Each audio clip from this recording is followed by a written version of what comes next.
प्रभु यीशु मसीह के मधुर और सामर्थ्य नाम में आपको जय मसीह की। डेली बाइबल संदेश में आपका हार्दिक स्वागत है। आज 14 दिसंबर है और परमेश्वर को धन्यवाद कि उसने हमें फिर से एक नया दिन दिया है, एक नया सवेरा दिया है, ताकि हम अपने जीवन के चाल चलन, सोच विचार और आचरण के द्वारा उस परमेश्वर को महिमा दें जिसने हमें ये आज की जिंदगी दी है।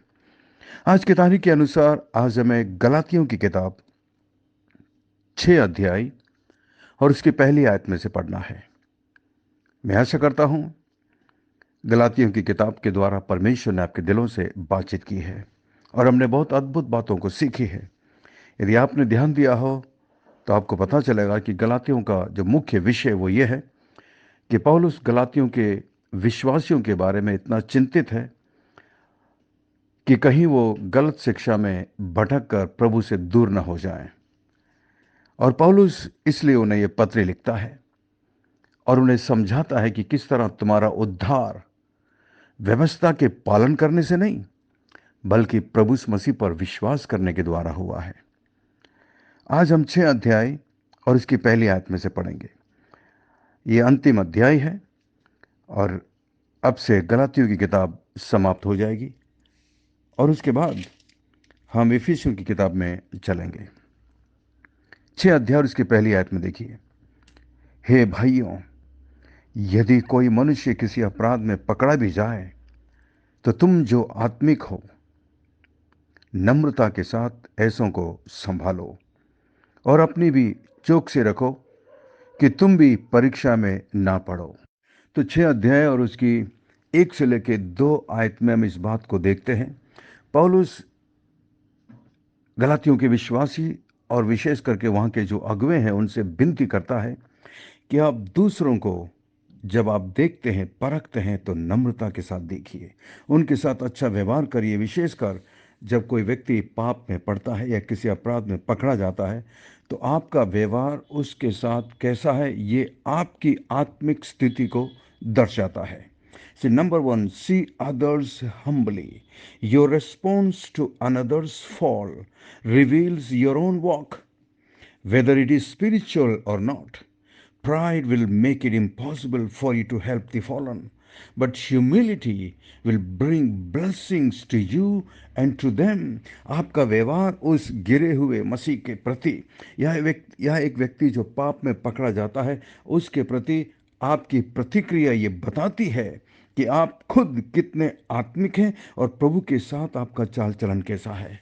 लेकिन बड़े दुख की बात है, आजकल हम देख सकते हैं जब कोई व्यक्ति पाप में गिरता है, पकड़ा जाता है, तो दूसरे जो मसीही अगुवे होते हैं वो बहुत जल्दी उनका न्याय करने के लिए तैयार हो जाते हैं, उन्हें और गिराने के लिए तैयार हो जाते हैं।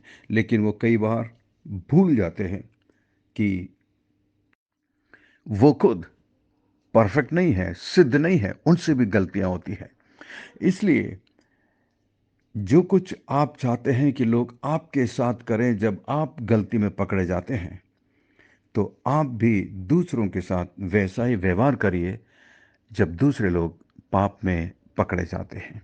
ये हमारी आत्मिकता को दिखाता है।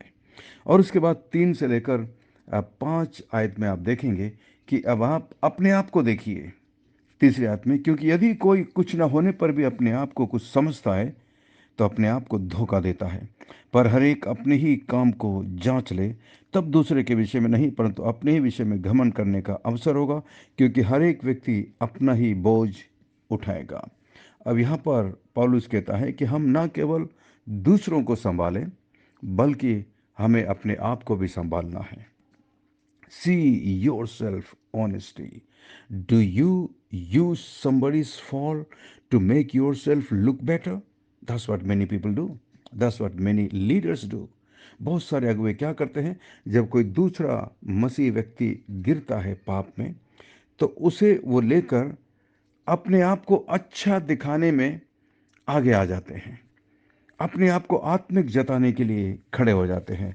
और do you know yourself, accept yourself and seek to please God alone. आप अपने आप को जांचिए कि आपका खुद का जीवन कैसा है और फिर हम अपने जीवन से प्रभु को महिमा दें।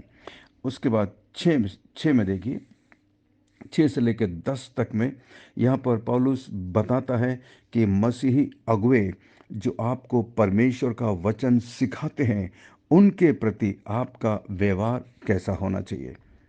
जो वचन की शिक्षा पाता है, जैसे कि आप वचन की शिक्षा पाते हैं या मैं जिनसे वचन की शिक्षा पाता हूँ, आप जिनसे परमेश्वर के वचन को सुनते हैं, जो आपको प्रभु के वचन में बढ़ाते हैं, जो आपको प्रभु के विश्वास में मजबूत करते हैं, जो आपको मसीह में उत्साहित करते हैं, एनकरेज करते हैं, उनके बारे में आपका व्यवहार कैसा होना चाहिए।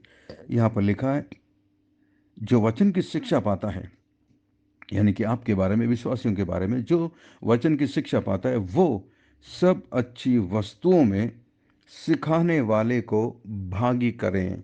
यानी कि आप अपनी अच्छी आशीषों को, अपनी अच्छी वस्तुओं को उनके साथ साझा करें, उनके साथ शेयर करें, उनके साथ बैठें। विशेष करके मैं जानता हूँ जितने लोग हमारे बाइबल संदेश को सुनते हैं और हमारे चर्च के जो विश्वासी हैं, जिन्हें मैं परमेश्वर के वचन को सुनाता हूँ, वो अपनी आशीषों को मेरे साथ शेयर करते हैं। वो अपनी आर्थिक तरीके से मेरी मदद करते हैं। वो रुपये पैसे से, अपने भेंट से, अपने दशवांश के द्वारा हमारी सेवकाई की मदद करते हैं या मेरे परिवार की मदद करते हैं। यहाँ पर यही लिखा हुआ है, अच्छी वस्तुओं में सिखाने वाले को भागी करें, involve them in good things. That means whatever God has blessed you with, share those blessings with those who are teaching you, who are helping you to grow in Christ. तीसरी बात हम ये सीखते हैं, see your leaders appreciatively. When you give to others whose ministry blesses you, you are sowing seeds that will bear fruit. When you use your resources for sinful purposes, you sow to the flesh and will reap a sad harvest. जब आप प्रभु की सेवकाई के लिए देते हैं, तो आप एक तरीके से अपने बीज को बोते हैं। और जब आप बीज को बोते हैं तो क्या होता है, उसमें से कई गुना फल आपको वापस मिलता है। उसी तरीके से जब आप प्रभु की सेवकाई के लिए देते हैं, अपनी रुपए पैसे, अपने दशवांश, अपने भेंट को जब आप प्रभु की सेवा के लिए देते हैं, तो आप एक तरीके से बीज बो रहे, जैसे यहाँ पर लिखा हुआ है, धोखा ना खाओ, 7वीं आयत में। परमेश्वर ठट्टों में नहीं उड़ाया जाता, क्योंकि मनुष्य जो कुछ बोता है वही काटता है। जो कुछ आप बोते हैं, जो कुछ आप प्रभु की सेवा के लिए देते हैं, प्रभु उसके बदले में आपको प्रतिफल देता है। उसी के अनुसार जितना आप बोएंगे उतना आप काटेंगे। प्रभु की सेवा के लिए आप जितना देंगे, उतना ही बदले में परमेश्वर आपको फिर से देगा। ये उसकी प्रतिज्ञा है। और उसके बाद 8 में लिखा, क्योंकि जो अपने शरीर के लिए बोता है वो शरीर के द्वारा विनाश की कटनी काटेगा, और जो आत्मा के लिए बोता है वो आत्मा के द्वारा अनंत जीवन की कटनी काटेगा। 9 आयत में, हम भले काम करने में साहस ना छोड़ें, क्योंकि यदि हम ढीले ना हो तो ठीक समय पर कटनी काटेंगे। जब आप निरंतर प्रभु की सेवा के लिए देते रहेंगे, तो कई बार आप निराश हो सकते हैं, शैतान आपको निराश करने की कोशिश करेगा, परंतु हम ढीले ना हों, जैसा साफ लिखा है, तो हम ठीक समय पर कटनी काटेंगे। आप जो कुछ बोएंगे प्रभु की सेवा के लिए, जो कुछ आप देंगे, ठीक समय पर आप कटनी काटेंगे। और कटनी काटने में बड़ा मजा आता, आनंद आता है। किसान भले ही रोते हुए, दुख के साथ, कष्ट के साथ, पसीना बहाते हुए बीज बोता है, गर्मी में, पसीने में, बरसात में, लेकिन जब कटनी का समय होता है, वो बड़े आनंद और खुशी के साथ उन बीजों को, उन फलों को, उन बोरी भरकर अनाजों को अपने कंधों पर जब उठाकर लाता है, कितनी खुशी के साथ आता है कि उसकी मेहनत का फल मिला। उसी तरीके से आप जब प्रभु की सेवा के लिए देते हैं, एक समय आएगा जब आप कटनी काटेंगे और आपको खुशी होगी कि आपने प्रभु की सेवा के लिए दिया था, उसके बदले में प्रभु आपको दे रहा है। ये मेरे जीवन की गवाही है। मैं जब बहुत ही छोटा था, जब मैं संडे स्कूल जाता था, तभी से मैंने सीखा प्रभु की सेवा के लिए देना। जब मैं बहुत बड़ी कमाई नहीं करता था, और ना ही मेरे पास कोई नौकरी थी। कहीं से भी जब मेरे पास पैसे आते थे या कोई मुझे देता था पैसे, उसमें से मैं हमेशा प्रभु की सेवा के लिए निकालता था। मैं याद करता हूँ कई बार मेरे पास जितना होता था मैं वो पूरा ही प्रभु की सेवा के लिए दे देता था। उस वक्त शादी से पहले की बात है, जब मैं अकेला था, प्रभु की सेवा करता था, प्रभु के किसी भी दास को देखता था, मैं हमेशा ये सोच कर देता था कि ये प्रभु का दास है, प्रभु ने इसे मेरे पास भेजा है, शायद प्रभु मेरी परीक्षा ले रहा है और मैं परीक्षा में फेल नहीं होना चाहता। और आज मैं देखता हूँ प्रभु मुझे कई गुना बढ़ाकर मुझे आशीष दे रहा है। और आज मैं सोच सकता हूँ जो मैंने बोया है मैं कई गुना बढ़ाकर आज काट रहा हूँ। यही चीज़ आपके साथ भी है। आप जितना प्रभु की सेवा के लिए देंगे, कभी मत सोचिए कि आप प्रभु की सेवा के लिए देकर गरीब हो जाएंगे या कंगाल हो जाएंगे या घाटे में या नुकसान में या नुकसान में जाएंगे। ऐसा कभी मत सोचिएगा। जब आप प्रभु की सेवा के लिए देते हैं, कई गुना बढ़ाकर प्रभु आपको वापस देता है। अंत में 11 से लेकर 18 में पौलुस अंतिम चेतावनी देता है। See the cross clearly. अंत में मसीह जीवन का एकमात्र उद्देश्य है कि हमारे जीवन में क्रूस सबसे मुख्य होना चाहिए। क्रूस पर हमें गर्व करना चाहिए, क्रूस का प्रचार करना चाहिए, उस क्रूस को याद रखना चाहिए जिस पर प्रभु मेरे लिए मरे हैं।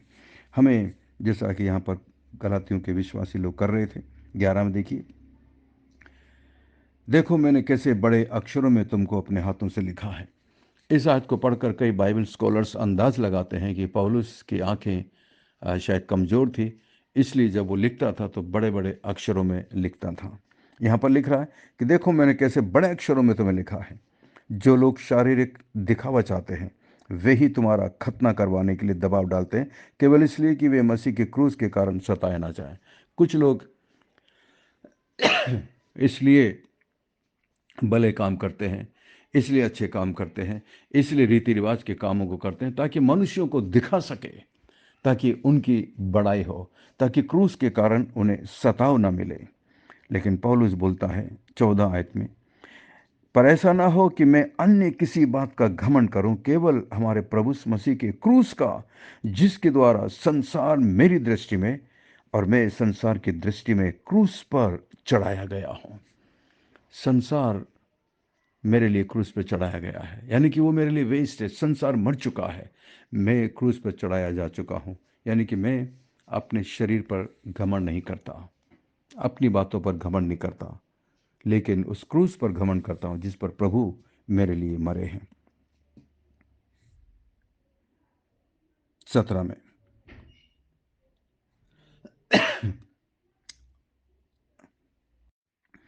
आगे को कोई मुझे दुख ना दे, क्योंकि मैं यीशु के दागों को अपने देह में लिए फिरता हूँ। पौलुस बड़ी गंभीरता के साथ चेतावनी देता है कि जब तुम मसीह में जीवन नहीं बिताते हो तो मुझे दुख होता है। इसलिए पौलुस बोलता है कि आगे को आप मुझे दुख ना दें, क्योंकि मैं खुद मसीह के दागों को अपने शरीर में लिए फिरता हूँ, मसीह की पहचान को अपनी शरीर पर लिए फिरता हूँ, मसीह की निंदा को अपने शरीर पर लिए फिरता हूँ, मसीह के क्रूस को अपने शरीर पर लिए फिरता हूँ, मसीह के लिए, यानी कि मैं दुख उठाता हूँ। इसलिए आप मुझे और अधिक दुख ना दें। ये हमारे लिए भी बहुत बहुत महत्वपूर्ण चीज़ है। अंत में 18 में, है भाइयों, हमारे प्रभु यीशु मसीह का अनुग्रह तुम्हारी आत्मा के साथ रहे। आमीन। इस तरीके से पौलुस अपने इस पत्री का अंत करता है। लेकिन सीखने के लिए बहुत अद्भुत बात यहाँ पर हमने देखी। 1 से लेकर 5 आयत में हम दूसरे लोगों को जो पाप में गिर जाते हैं या पकड़े जाते हैं, उनके साथ हमारा व्यवहार मसीह जैसा होना चाहिए। इस बात को ध्यान में रखते हुए कि हम भी गिर सकते हैं, हमसे भी गलती हो सकती है। परमेश्वर हम में से प्रत्येक को आशीष दे। आइए हम प्रार्थना करें। स्वर्ग में विराजमान जीवित और जिंदा परमेश्वर, अनुग्रहकारी दयालु पिता, धन्यवाद आज के वचन के लिए, धन्यवाद आपकी पवित्र आत्मा के लिए, धन्यवाद हमारे दिलों से बात करने के लिए। महान परमेश्वर, हमें क्षमा कर, हमें माफ़ कर, जब हमने दूसरों के साथ कठोरता के साथ व्यवहार किया।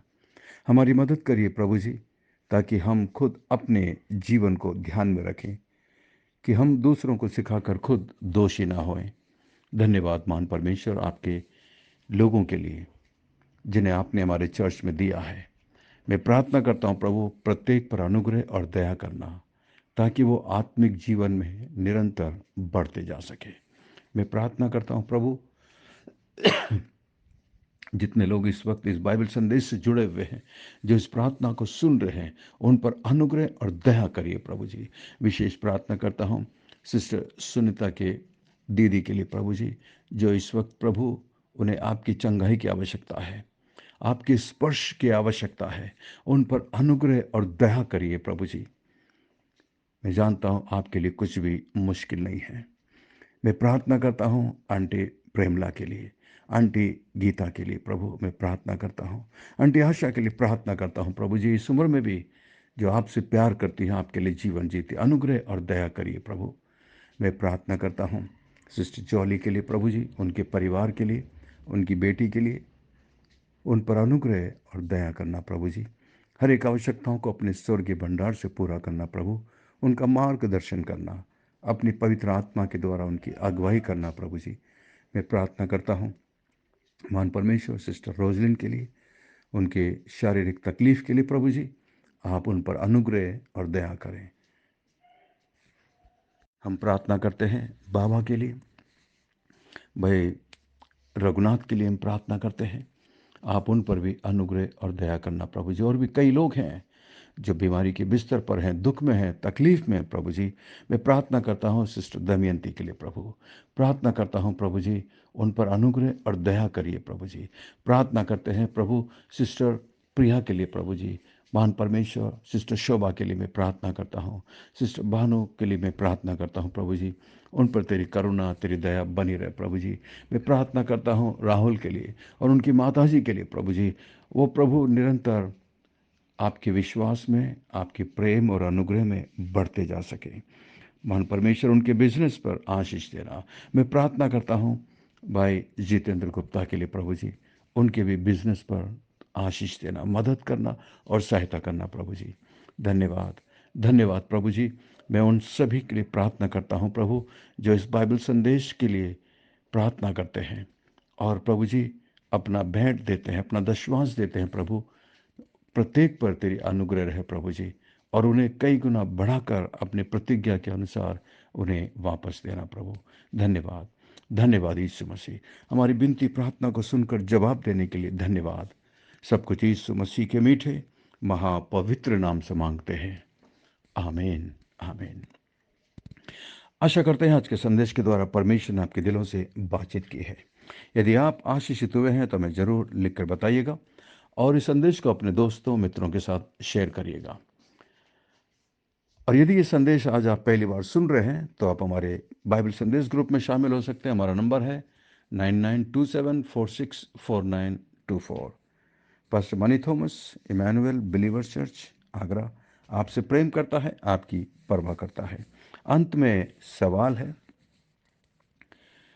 क्योंकि गलातियों की किताब हम समाप्त कर चुके हैं, आपको बताना है इस पूरी गलातियों की किताब में से कौन सा चैप्टर और कौन सी आयत आपको सबसे ज़्यादा अच्छी लगी, या जिस आयत के द्वारा प्रभु ने आपके दिलों से बातचीत की है, उस आयत को हमें ज़रूर बताइएगा, शेयर करिएगा। परमेश्वर आपको बहुत बहुत आशीष दे। God bless you, we love you, have a great day.